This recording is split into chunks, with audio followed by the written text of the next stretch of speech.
ক্ষণিকের অসাবধানতায় শেষ হয়ে গেল গোটা পরিবার।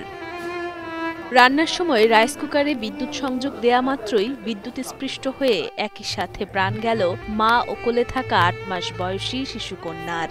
খাবার রান্না করতে গিয়ে এমন অনাকাঙ্ক্ষিত করুণ মৃত্যুতে ভেঙে পড়েছে পুরো পরিবার।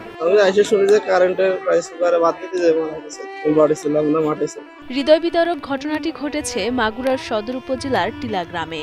জানা যায়, মেয়ে আনিসাকে কোলে নিয়েই সকালে রাইস কুকারে ভাত বসাতে বিদ্যুৎ সংযোগ দেয়া মাত্রই বিদ্যুতায়িত হন মা সেতু খাতুন ও তার মেয়ে।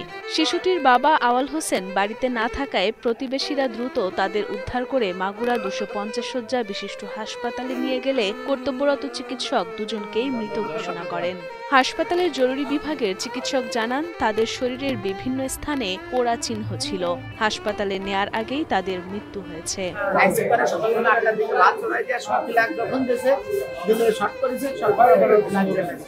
নিরাপদ বিদ্যুৎ ব্যবহার নিয়ে সকলে সচেতন না হলে বাড়তে পারে এমন হৃদয় বিদারক ঘটনার সংখ্যা। তাই ঘরোয়া কাজে ব্যবহৃত যন্ত্রের তার, সুইচ ও সংযোগ ব্যবস্থায় সকলকে আরও বেশি সতর্ক হওয়ার পরামর্শ সচেতন মহলের।